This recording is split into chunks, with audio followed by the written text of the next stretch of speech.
President Marcos has already stated charter change is not a priority at this time, but lawmakers allied with the president maintain there is a need to amend the 1987 Constitution to help the country attract more investors. Apart from the provisions that need to be changed, senators and congressmen are in a quandary on what is the best mode to amend the Constitution.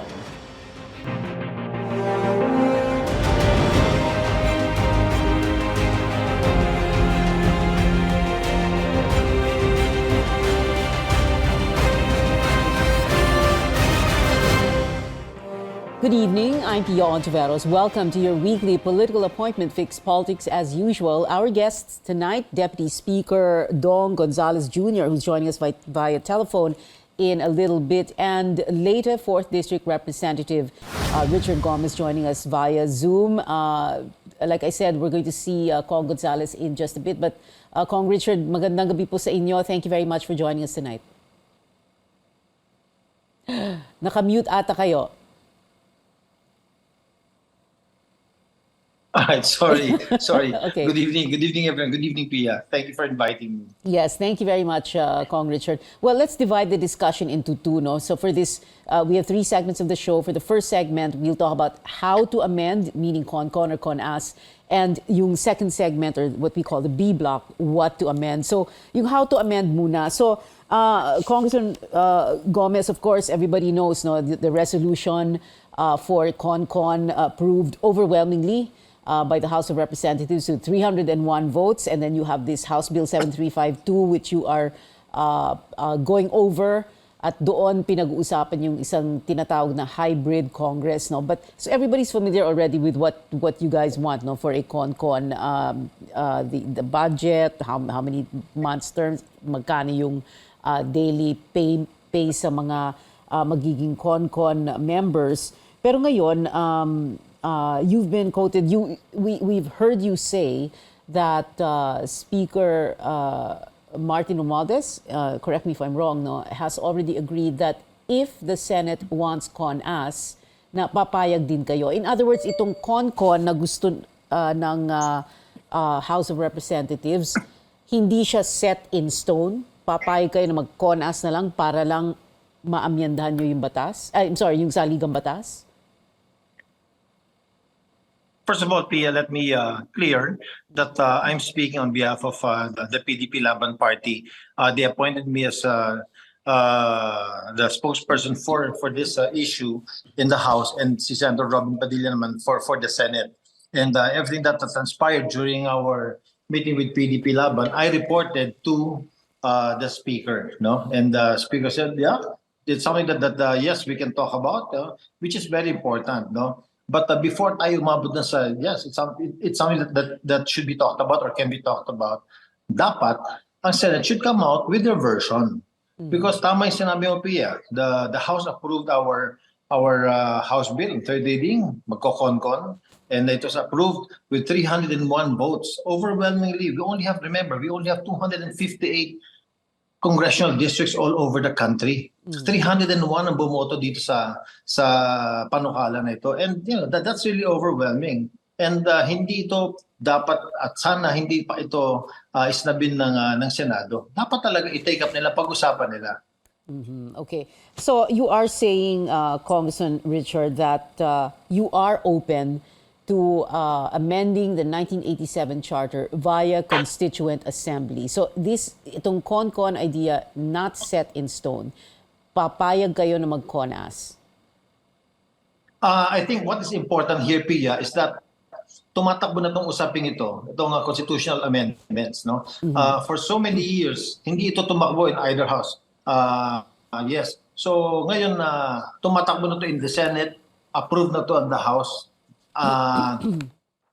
Pag lumabas na yung both versions, they will get into a BICAM meeting, pag-uusapan nila kung ano talaga yung final na version na gagawin or anong modality ang gagamitin for the constitutional amendments. But it's very important, Pia, that talagang ang version ng Senate ilabas. All right. We're going to speak now to Deputy Speaker Dong Gonzales, who's joining us via Zoom already. Nasa Zoom siya. Hi, Congressman Gonzales. Good evening po. Hi, good evening, Pia. Good evening, Congressman Richard. Yes. Well, Actually, Good evening. oo. Sige po, Congressman Gonzales. good evening, Pia. Good evening, Congressman Richard, and to our televiewers and listeners. So magandang gabi po sa inyo lahat at nahabol ko po si Cong Richard that is discussing regarding this matter. In fact, I am with Cong Richard when we went to Speaker Martin Romualdez because after our meeting of our party mates in PDP last Tuesday, with the senators of PDP. So nagkausap po kami and then pumunta po kami kay Speaker. Totoo po yung sinasabi ni Congressman Richard na open ang ating Speaker kung ano gusto ng mga senador. Kasi gusto po nila con-con, pinasa namin yung con-con. Ngayon po gusto nila con-as. So, kung ano gusto nila. Pero yung tatlong pinag-usapan namin, number one, what move? Con-con, con-as, PI. Number two, economic provision. Number three, voting separately. So, simple, Pia. That three items we tackled. Okay. So, yes. In the office of the Speaker. So, Deputy last Speaker day of our Gonzales, session. you are simplifying things. You are also bending over backwards just so that pumayag na ang Senado na at the very least, like Cong Richard was saying earlier, pag-usapan nyo man lang muna. Para merong, there is some development when it comes to charter change. Pia, no? Ako in 17th Congress, in 18th Congress, and in 19th Congress, resolution both houses number 8, number 7, and now 19th Congress, I am the first one who filed resolution both houses number 1 na ang sinasabi ko ay resolution of both houses to convene the Senate and the House of Representatives in 19th Congress into Constituent Assembly in proposing amendment to section blah blah blah. Ngayon, ang aking original is political. We will remove political. We will focus on economic provision. All right. So I'm open on that. I submitted my memorandum to the chairman of the constitutional amendment and to our COMSEC. They receive it, and that's simple. Con-us and economic provision. By saying So that, yun ang masasabi ko po sa inyo. Meron na po tayo sa lower house na kung gusto ng mga senador i-con-us, ako po naka-file na resolution both houses number 1. By Kaya saying, hindi po na-tackle ito because they want con-con. by saying that, Congressman, Deputy Speaker Gonzales, you really are proving your point na talagang you will, as it appears, bend over backwards just to get the senators to the table. Good luck na lang sa inyo. Pero it's good also, Cong Gonzales, that you mentioned yung 17th, 18th, 17th, 18th Congress because ever since naman 88, 89, nung meron ng 8th Congress, palaging merong attempt to amend the charter pero walang nagtatagumpay. Never has it ever succeeded at any time. And napakalakas ng opposition, ang daming kontra, and then in the end, it is always ultimately defeated. So now, the question is, are you convinced that you can still succeed where others have failed so miserably in spite of the fact that the senators, para bang medyo ini-snub na nga kayo ng mga senador eh. Hopefully, I mean, bukod kay Robin. Hopefully, Pia, in our out-of-town consultative hearing, 77 to 78%, they are all in favor for the amending of this 1987 Constitution. Number 2, hopefully this 19th Congress, meron ng senador na nag-file amending also this Constitution, Constituent Assembly. If they don't want con-con, salamat sa party mates natin, kay Senator Robin Padilla, and with our party mates also in PDP laban na kasama nating senador, very supportive po sila sa mode ng con-us ni Senator Robin. Alright. So, totoo po yan. Last Congresses in 1987, onwards, hindi po yan, na-approve po yan sa Congress, pero hindi gumalaw sa Senado. Kaya po sinasabi ko ngayon, hopefully, CONAS, kung gusto po, CONAS, CONCON, okay na po yan, tapos na po sa amin yan. Number 2, economic provision. At alam niyo po, ito yung pinakamadali. CONAS, wala na tayong eleksyon, wala na tayong CONCON delegates. Number 2, pwede natin isabay ito sa barangay at SK election. And number 3, makakatipid po tayo ng 14 billion. Sinasabi ko po to kasi nandyan na po sa Kongreso, nandyan na po sa Senado. Ang mga pinakamagaling na mambabatas.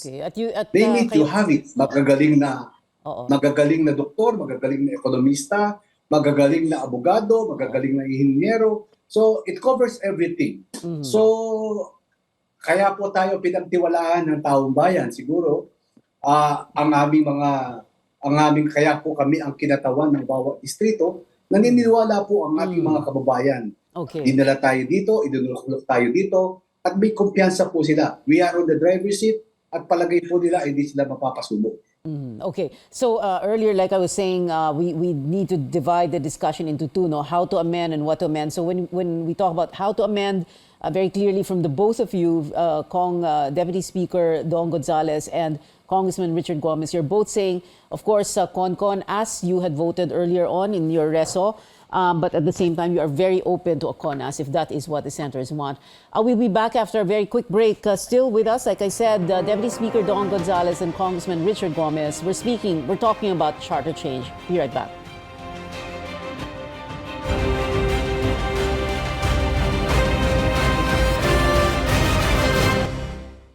Welcome back. This is Politics as Usual. Still with us on the show, Deputy Speaker Don Gonzales Jr. and Leyte Congressman Richard Gomez, both joining us via Zoom. So kanina pinag-uusapan natin that, of course, CONCON, ang gusto sana ng House of Representatives based on that 301 votes for RBH number 6 and that bill that you are working on, House Bill 7352, hybrid CONCON. But like you've already said, open naman kayo dun sa CONAS. Alright. Ngayon, ang next question kasi is, okay, sabi nyo, umaasa pa naman kayo, no, na papansinin kayo ng mga senador. Paano kung iisnabin pa rin kayo? Because there are some senators who, for them, it's not a matter of whether it's CONCON or CONAS. For them, it's no, don't touch the Constitution, no?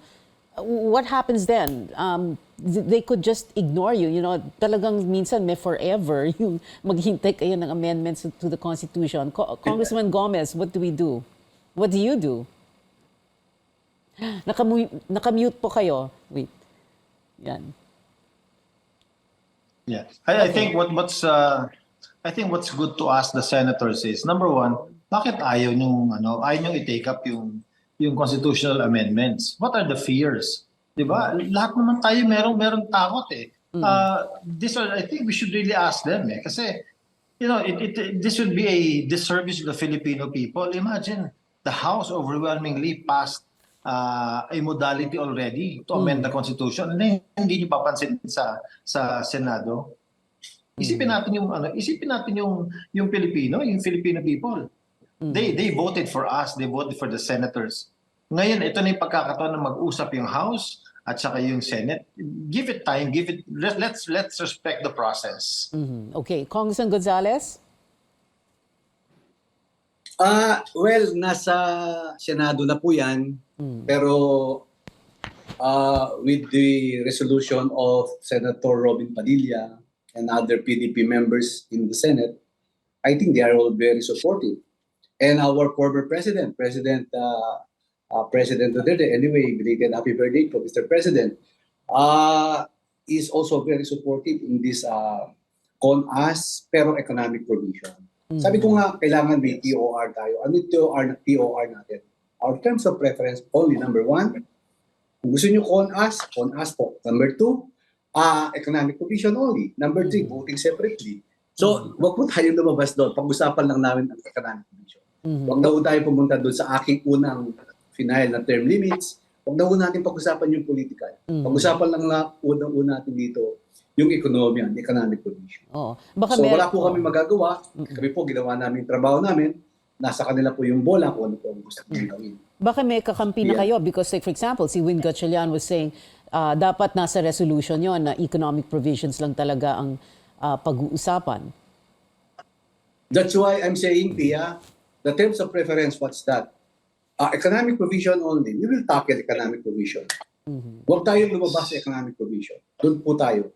Kung ano gusto po nila, we will just respect their Okay. What their if desire. what if in in the middle, let's say mag-con-as na nga kayo, and then you do have those terms of reference, it's clear, black and white resolution, only economic provisions, and then biglang may isang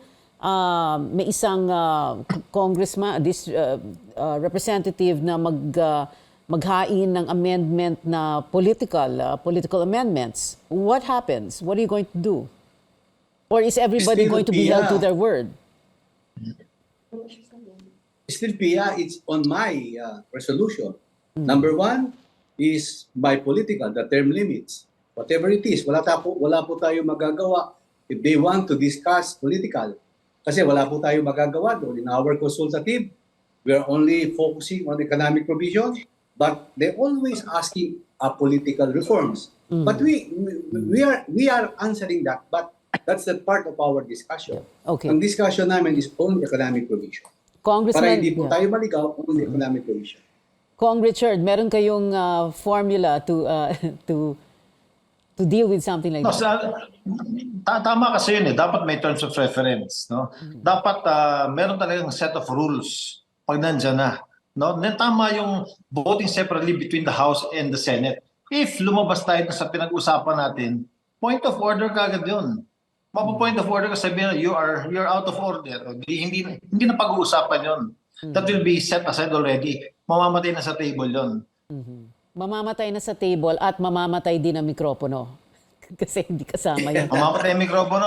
Pag out of order na. Totoo yan. Okay. And then, pag makulit pa rin. Anyway, and like I think I've heard you say, Kong Richard, no, voting separately naman. So the Senate can kill any proposed amendment na ayaw nila, lalo na kung political. Yes, actually, Pia, anyone can talk about anything. Kaya nga importante yung voting separately. Pag hindi nag-meet yung Senate at saka yung House, set aside kagad yun. Pero hindi na pag-usapan yun. They will move on to the next agenda. Kaya nga merong agenda lagi eh. Merong agenda, ito lang yung pag-uusapan natin. Wala na, hindi na tayo lalabas doon. Doon lang tayo.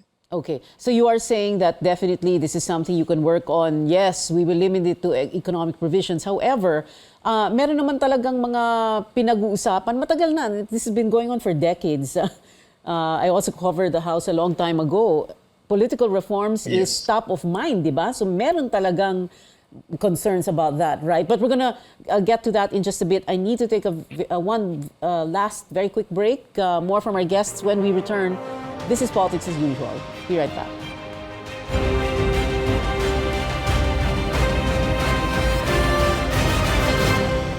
Welcome back to Politics as Usual. We're talking about charter change. And as we said earlier, our two guests, Deputy Speaker Don Gonzales and Congressman Richard Gomez, are saying, of course, ang gusto nila con-con, pero kung ang gusto ng Senado con-as, then they're very willing to bend over backwards for this. Now, a while ago, I was saying na nga na meron talaga mga political reforms na matagal nang pinag-uusapan. And I'm going to ask you to talk about that very briefly. But we will clarify that this is something that you will not pursue, right? So, Congressman Gonzales, kayo po muna. Yung term limits halimbawa. Alam mo, yung term limits, palagi ko yung sinasabi. Kasi kami na lang, mga congressman muna, 3 years is too short talaga yan. Tapos we have only 3 terms, that only 9 years. Compare mo sa, with respect to ating mga kasamang senador, 6 years po sila. Tapos another 6 years yung re-election nila. Isang re-election lang po sila, kami 2 re-election. Talagang napakaiksi po ng 3 years. At kung gagawin natin yan, on my proposal, is 5 years. 5 times 2 terms equals 10 years. Okay. On a local development plan, you need 10 years plan. On a national development plan, you need 10 years plan. Sabi ko nga, ang presidente pwede nga mag-re-elect if ever, di ba? Pwede siya mag 5 years para maging 10 years. Pareho lang namin. So mga congressmen, governors down the line, ang aking proposal gawin nating 5 taon yung 3 taon na 2 termino. Yun lang po ang aking napakasimpleng amenda sa political. The term limits, instead of 3, we will make it 5 and 2 terms. Pag presidente kasi, ang sabi nga nila, 6 years is too short a term for a good president and too long for a bad president. But at the same time, Kong Dong, just one last follow-up question doon, no?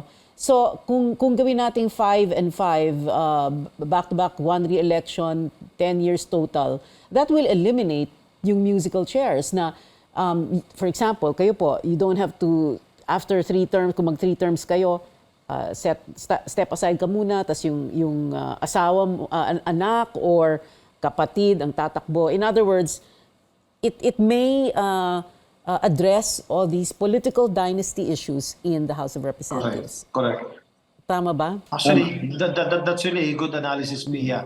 Yun talaga yun eh. Kasi yung nangyayari ngayon, tumatakbo yung mga politiko, kami. And then pag natapos yung term, sabihin ng maraming politiko, anak, maghanda ka na kasi hindi na ako makakatakbo eh. So that's how political dynasty begins. And then second, syempre, hindi din naman kasalanan ng politiko yan kasi hindi naman ipinagbabawal ng batas. Tapos sinasabi rin ng batas na, ang tao pwede pumili kung sino gusto nilang piliin. So who creates political dynasty? But the electorate themselves. Kasi sila yung mga bumoboto sa mga politiko, sila yung papanalo sa mga politiko. Tama yung sinabi ni Deputy Majority Speaker Dong Gonzales. Alam mo, lahat ng concerns talagang valid yan. Kaya nga dapat hindi natin na sinosuppress kahit alin dyan eh. And hindi man natin pwedeng sabihin na hintay natin na wala nang kukontra sa atin. Hindi man natin pwedeng sabihin na wag na kayong wag yun ang don't say anything bad about amendments. Hindi pwede. Hindi natin pwedeng hintayin yan. There's no better time but now. Now is the time to amend the Constitution. No better time but now, but only economic provisions. Okay. We are on our... Yes, I agree. I totally agree. Okay, on our final stretch na, we are down to our last 3 minutes and we need to go into final words. So I wanted to ask very briefly, the economic provisions, would you say na you can summarize that in 2 words? Foreign ownership.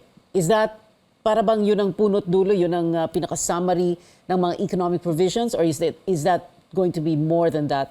Congressman Gonzales? Well, if we will tackle it, the 4 items that I submitted, hindi matatapos yung 3 minutes natin. So kasama na dyan yung foreign investment, economic provisions, yung 60-40. Yung 60-40 naman, yung land ownership ng 100%. Sabi ko nga, kailangan, kung foreign ownership, mayroon certain area, halimbawa 10 hectares of land, kailangan gagawa ka ng negosyo mo ron so that we can generate employment to the Filipino people. Pero sa akin, bawal yung land banking if you are a foreign. Sa akin, pwede kang bumili 100% at pwede mong gawing negosyo. Pangalawa, yung sa PDI, pwede naman yan. At yung sa natural resources, which is ginagawa naman natin yan. At number 4, yung ibang pinag-uusapan pa. Kaya ako po, mahaba po kasing discussion to. If I will discuss it. Meron po akong mga 10 pages dito. Then magpa-part 2. Ang masasabi ko lang po, na-discuss na po natin yan on the CONCON deliberation. Magpa-part 2 na lang tayo ng episode na ganito kasi nga kulang ang oras. So, anyway, Pia, I just want to add something. Yung sinabi ni Richard, may term limits man yan, walang term limits man yan. Merong mga kandidato, merong mga politiko, 1 term, natatalo na sila. Why? Because they're not doing their assignment. They're not doing their homework. In the like of Congressman Gomez or Moktidan mo, tuloy-tuloy. Gusto ng tao yung ginagawa. Sa aking distrito, isipin mo, dire-diretso ang aking pagserbisyo sa taong bayan. So, alam mo, yung taong bayan ang nagdi-decision. Kung ayaw ka ng taong bayan, kahit meron ka pang term na nakatira, kung talagang ayaw ka na, wala tayong magagawa. Is this your last term? Kaya yun ang sinasabi ko, ang taong bayan mismo ang magdi-decision. Deputy Speaker, is this your last term? Me? Yes. Second or last term? Yeah. Yes, ma'am. Yes, ma'am, Pia. This is my last term. Okay. O sige, final words na from Congressman Richard Gomez. Sa akin, Pia, ang gusto ko lang talaga is are the economic provisions. Kung bibigyan mo lang ako ng konting time, ito lang yung specify ko, hanapin ng mga tao yung Article 2 Section 19 ng Constitution. The state shall develop a self-reliant and independent national economy effectively controlled by Filipinos. Dito talaga tayo nagkakaroon yung current system natin na 60-40. Hindi ito efficient in maximizing the economic potential of foreign investment in the country. At saka, paki-check din ng mga nanonood natin yung Article 12, Section 10, Paragraph 2 in the Grant of Rights, sinasabi, privileges and concessions covering the national economy and patrimony, the state shall give preference to qualified Filipinos. So dito nagkakaproblema kasi yung current provisions natin, it imposes that even if a foreigner is more than qualified, hindi ibibigay sa foreigner, it must be a qualified Filipino. At saka yung pangatlo sa akin, Pia, yung Article 12, Section 22, sinasabi doon, acts which circumvent or negate any of the provisions of the article of the law shall be considered inimical. No? Ano ba yung ibig sabihin ng inimical? Magkaroon lang ng unfavorable act, maging hostile lang ng konti yung investor. Wala na. This will put, wala na.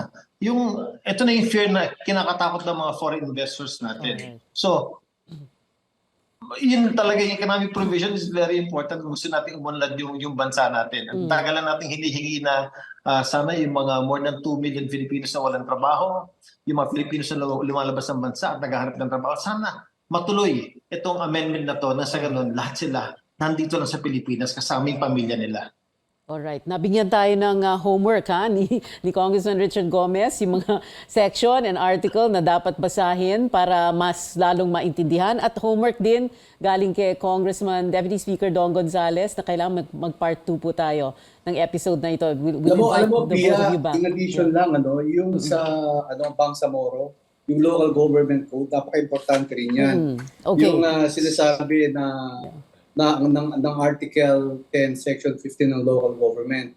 Okay, sige. Yung palakasin natin yung autonomous region natin. Yes, Tignan mo yung yes. BARM, 7.5%.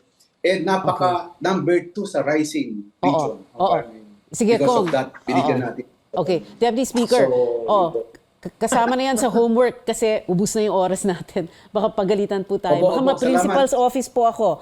Okay, maraming salamat sa inyong dalawa, Congressman Richard Gomez and Deputy Speaker Dong Gonzales. Thank you very much, gentlemen, for being with us tonight. We've been told before, don't talk politics at the dinner table or the family reunion or in Viber groups and risk warfare, digital or otherwise. But we can talk about it here at this table on this show, your weekly political appointment fix, politics as usual. I'm Pia Hontiveros. See you back here next Wednesday, 8 p.m.